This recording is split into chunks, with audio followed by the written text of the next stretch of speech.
श्रोताओं और दर्शकों, मेरे नन्हे मुन्ने बच्चों, हम आपको पिछले एपिसोडों में जो है बता चुके हैं कि एक नैना गौतम का हम बातचीत आप लोगों के सामने लाए और हमने ये भी नैना गौतम के प्रोग्रामों को देखा भी और उनमें जो है ढोलक है, मंजीरा है, झींका है और वो क्या बोलते हैं उसको भैया, उसको क्लारनेट को संगत करते हुए देखा। अभी पिछली ही रात में जो है हम एक प्रोग्राम के नैना गौतम के रिकॉर्ड कर रहे थे, तो उसमें एक ढोलक वादक थे। थोड़ा सा कभी हमारा परिचय हुआ था, लेकिन हमारे पास जो बैठे हुए हैं, भैया नाम क्या आपका? शिव कुमार जी से हमारी मुलाकात हो चुकी थी, लेकिन आप जो है अपनी टीम के साथ जो है पूरी ड्रेस में थे, आल्हा वीर रस का मतलब एक जवान लग रहे थे और ढोलक पर संगत कर रहे थे। तो ढोलक के तबलों की थाप से जो है पूरा हाल, पूरा स्टेडियम, पूरा माहौल बहुत ही अच्छा महसूस कर रहा, गमक रहा था। तो मैं बैठे बैठे सोच रहा था कि ये लड़का पता नहीं कहाँ का है जो ढोलक पर संगत कर रहा है। मुझे बड़ी खुशी हुई कि, लेकिन समय ऐसा नहीं था कि मैं उसी समय रुक करके जो है उस लड़के से बातचीत करता। अचानक कुछ स्थिति आई कि शिव कुमार जो है हमारे घर पधारे और मैंने इनसे डिस्कस किया कि आपकी छोटी बहन का प्रोग्राम मैं कल देख रहा था, तो वहाँ पर आप हमको नहीं मिले। तब शिव कुमार जी ने हमसे बताया कि नहीं, हम तो आपसे अंकल मिले थे। तो हमने कहा कहाँ आप मिले थे? तो उन्होंने कहा एक माइक था, आपने हमको दिया था। तब हमारे दिमाग में आया, तो हमने कहा आप थे, मैं तो आपको पहचान ही नहीं पाया, कितना वीर रस के कपड़े पहने हुए थे। और मुझे तो हम आपको ये बताना चाहते हैं कि जैसे कहते हैं कि विद्वता और किसी की जात की बाप की बपौती नहीं है, किसी कुल की बाप की बपौती नहीं है, या पैसे वालों की बाप की बपौती नहीं है। और जैसे इनकी छोटी बहन ने इस बात को सिद्ध कर दिया, वैसे ही ढोलक के मामले में भी जो है कितनी अच्छी संगत करते हैं। और ये तो हमारे श्रोता और दर्शक की जब नैना का प्रोग्राम देखेंगे, उसमें जो है ढोलक बजाते हुए जो है हमारे बीच में ये संगत करते हुए जो है शिव कुमार ही दिखेंगे। हो सकता है ढोलक पर संगत करते हुए जो है शिव कुमार की तरफ कैमरे का फोकस न हो, क्योंकि लोग जो है संगत करने वालों को महत्व नहीं देते हैं, सिर्फ गायक को ही हीरो मानते हैं। और जबकि हम अपने श्रोताओं और दर्शकों को, नन्हे मुन्ने बच्चों को बता दें कि यदि संगत करने वाले उनका पूरा वाद्य संगीत न हो तो कोई भी गायकी अमरत्व को नहीं प्राप्त हो सकती है, या उसकी बाणी आसमान में नहीं छा सकती। बिल्कुल बिल्कुल। मुझे बड़ी खुशी हुई। तो हमने कहा कि हम दो शब्द जो है अपने दर्शकों को, अपने बच्चों को, अपने व्यूअरों को बता दें कि जो गमकती हुई ढोलक की आवाज़ आप सब लोगों ने सुना, वो आवाज़ थी मिस्टर शिव कुमार जी की। नैना गौतम के ये बड़े भाई हैं।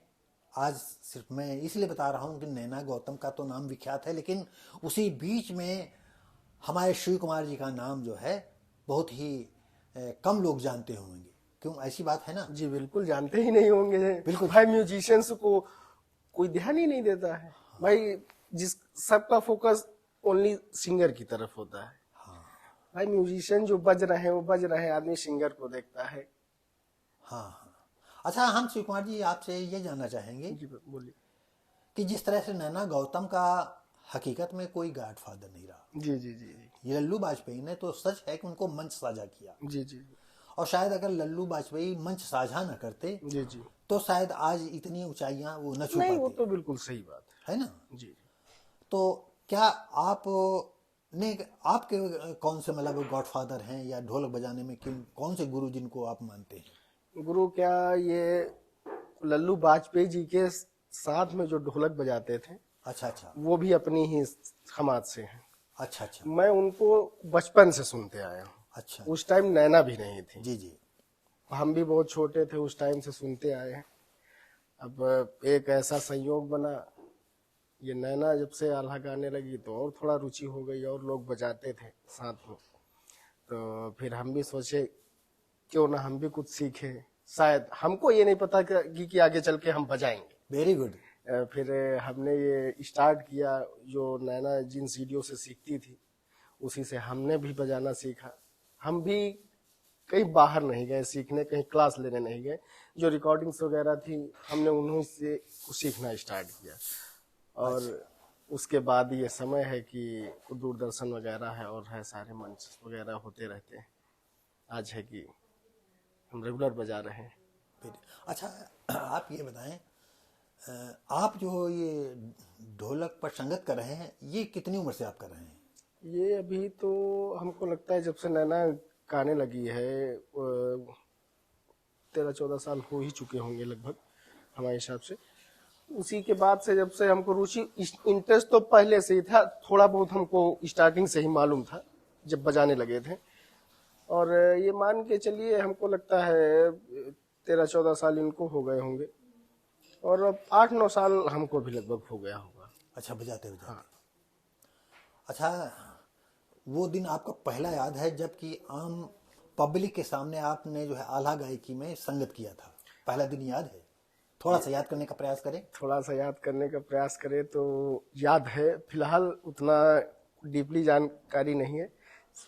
ये कहाँ पर प्रोग्राम हो ये बताएं पहले सब। ये जो आपने स्टेज साझा किया, जी जी, तो ये कहाँ पर हुआ था? ये अपने यहाँ प्रॉपर उन्नाव में ही था शायद। अच्छा जहाँ अच्छा। तक हमको याद है उन्नाव में ही था। अच्छा, इसके पहले जब नैना बिटिया गाती थी, जी जी। नैना गौतम गाती थी, तो कोई दूसरा होगा जो ढोलक वादक? हाँ हाँ, इसके पहले और थे। तो अचानक फिर आपको कैसे चांस मिल गया? चांस क्या था कि जो पहले वादक थे तो हम, उनको भी मालूम था कि हम बजाते हैं, थोड़ा बहुत सीख चुके हैं। अच्छा अच्छा। तो वो लोग मौका देते थे हमको। अच्छा, बीच बीच में हमको मौका मिलता रहता था। नहीं तो क्या लल्लू वाजपेयी के साथ भी थोड़ा बहुत बजाया है आपने? हमने लल्लू वाजपेयी जी के साथ नहीं बजाया है। जब उनके म्यूजिशियन, जब वो एक्सपायर हो गए हैं, उसके बाद से उनके म्यूजिशियन रेगुलर हमको लगता है 2 या 2.5 साल हम लोगों के साथ में बजाया उन्होंने। अच्छा अच्छा। तो हमारे उस साथ में ही बजाया उन्होंने। तो उस टाइम भी हमको मौका मिलता था बीच बीच में। अच्छा अच्छा। हाँ। अच्छा, तो इसका मतलब जब आप पहली बार नैना के साथ मंच साझा किया है, तो आपको कोई दिक्कत ज्यादा नहीं? नहीं, दिक्कत उसमें कोई दिक्कत वाली बात नहीं थी, क्योंकि जब अभ्यास होता है, जब रिहर्सल वगैरह प्रैक्टिस वगैरह होती है, तो हम लोग घर में बैठ के फैमिली के मेंबर्स सारे लोग उस टाइम से, जब उस साथ सब कुछ बजता रहता है, तो आप घर में बजा रहे हैं या मंच पे बजा रहे हैं, आपको इसका कोई फर्क नहीं जान पड़ेगा। नहीं नहीं, जैसे कि हम अक्सर लोगों से सुना करते हैं कि जिस समय जैसे नाटक होता है, जी जी, पर्दा जब तक खुलता नहीं है तब तक कलाकारों के दिल पर थोड़ा सा संकोच का शिकन होता है कि आज कैसी रात गुजरेगी, कैसा प्रोग्राम हो, कैसा परफॉर्मेंस होगी। और थोड़ी देर बाद जो है सारे कलाकार बिल्कुल निश्चिंत हो जाते हैं और बिल्कुल उसमें रच बस जाते हैं। लेकिन शुरुआती दौर में जो है, क्योंकि कभी हम भी मंच पर जी जी, प्रोग्राम दिए हैं, जी जी, तो ये शुरुआती दौर की हमारी भी कहानी है कि अरे दादा पर्दा खुलेगा। नहीं नहीं नहीं, मैं दर्शकों को बता दूं कि तमाम तरह के लोग होते हैं। एक कहानी है, गावे बेशरम नाचे नाचे बेशरम गावे ढीठ। हाँ, ये कहानी आपने सुनी होगी। तो कभी जब हम भी युवा थे तो उस पीरियड में हम भी जो है नाटक वगैरह किया करते थे, बहुत अच्छे नाटक किया करते थे। तो जिस समय हम लोग अपना स्टेज के पर जाने के लिए तैयार होते थे और मंच पर पहुंच जाते, तो सबसे पहले उस समय जो है प्रेयर होती थी। तो प्रेयर में पर्दा सामने, सब लोग खड़े हो गए तरतीब से, कौन कौन खड़ा हुआ, हम डायरेक्शन भी किया, अच्छा यहाँ खड़े हो, तुम यहाँ खड़े हो। तो क्योंकि हम मुखिया टाइप में बने रहते थे, तो मुखिया को ज्यादा भय और संकोच और बड़ा वो बना रहता है कि क्या स्थिति होगी, अच्छा जाएगा क्या होगा। ये हर वक्त उसका जो है अंतर्द्वंद चला करता है ना। तो जब प्रेयर होने के बाद थोड़ा सा सामूहिक और कोई गीत हुआ, फिर थोड़ी मुश्किल से 5 या 10 मिनट में ही सारा संकोच जो है बिल्कुल ऊपर से जैसे कोई कपड़ा निकाल करके फेंक देता है। जी जी। तो आपके सामने भी कोई ऐसी नौबत नहीं आई, क्योंकि आप मतलब कभी भी संकोच नहीं किए? बस थोड़ा शुरुआती दौर में समस्याएं आती थी कि अगर हमसे कुछ मिस्टेक हाँ होगी या हाँ गलतियां होंगी तो लोग बोलेंगे, ऐसा कुछ वैसा दिमाग में रहता था। लेकिन ऐसी कोई सिचुएशन नहीं आई कि ऐसा कुछ हमको झेलना पड़े, लेकिन एक अंदर से भय बना रहता था। बिल्कुल सही बात है। शुरुआती अच्छा, दौर में ये बात जो है जो हमने अंदर कही वो बात आप नहीं बिल्कुल सही है ये बात, है ना, ये बात सब सही कुछ है। था अपना, लेकिन फिर भी भाई हजारों लोग सामने सुन रहे हैं। हाँ बिल्कुल, हमसे भी अच्छे बजाने वाले भी होंगे। बहुत सही बात है। अच्छा, आप ये बताएं कि आपके साथ जो जैसे झींका पर कौन संगत कर रहा था? जी का एक हमारे पड़ोस के हैं, हमारे यहाँ बगल में मोहरावा पड़ता है, वहीं से आते हैं, उनका नाम रजोल है। रजोल। हाँ। और जो मंजीरा बजा रहे थे? और जो मंजीरा बजा रहे थे वो एक पम्मू नाम है इनका, ये भगवान नगर से आते हैं। अच्छा अच्छा जी। और जो क्लानेट पर काम कर रहे थे? तो क्लारनेट ये इधर एक उसरू पड़ता है ग्राम, ये रायबरेली में आता है। अच्छा अच्छा, वहीं के हैं। अच्छा, उनका नाम क्या है? उनका नाम अली रजा है। अली रजा। हाँ। तो आप के उसमें जो है कोई और ऐसा आदमी नहीं है जो कि क्लानेट सीखने का प्रयास करता हो? हमारे इधर तो जहाँ तक की बात की जाए अपने जनपद में, अपने यहाँ उन्नाव जनपद में प्रॉपर, तो एक दो लोग हैं जो बजाने वाले हैं। बाकी ये जो ये बाजा है ज्यादातर किसके म्यूजिशियन रायबरेली में है। अच्छा अच्छा, ये जो हमारे साथ बजा रहे थे इनकी फैमिली में ही काफी लोग बजाने वाले हैं। जो लल्लू वाजपेयी जी के साथ बजाते थे वो इनकी ही फैमिली से बिलोंग करते हैं। अच्छा अच्छा। अच्छा, तो कभी कभी आपको ये लगता होगा कि ये जो क्लाइंट बजा रहे थे, अली क्या नाम बताया? अली रजा। अली रजा, तो अभी खैर इतने वृद्ध नहीं है, नहीं व्रत तो अभी नहीं है ना, लेकिन फिर भी कभी कभी जैसे आप नैना के बड़े भाई हैं, जी जी तुम एक तरह से मुखिया तौर पर भी हैं, जी जी जी जी तो कभी ये लगता है कि अचानक अगर रजा नहीं आएंगे, अली रजा नहीं आएंगे, जी जी। तो हम किस क्लाइंट को बुलाएंगे? क्या इसका कोई विकल्प आपने सोच रखा है? हाँ इसका वो विकल्प है, जैसे कि अभी हमने आपको बताया कि फैमिली में बहुत सारे लोग हैं इनके बजाने वाले, अच्छा अच्छा, इनके ही। तो भाई कोई ऐसी दिक्कतें नहीं आती, जब कभी आती भी है तो किसी न किसी को बुलवा लिया जाता है। अच्छा अच्छा, तो ऐसे ही मतलब कोई न कोई अपना विकल्प जो है हाँ है ना, बिल्कुल अपना बिल्कुल तैयार रहते हैं। बिल्कुल। तो हम अपने श्रोताओं और दर्शकों को ये बताना चाहेंगे कि जिस नैना गौतम के प्रोग्राम को आप सुनते आए हैं या नहीं सुनते आए हैं तो अब सुनेंगे, या मेरे चैनल के माध्यम से अगर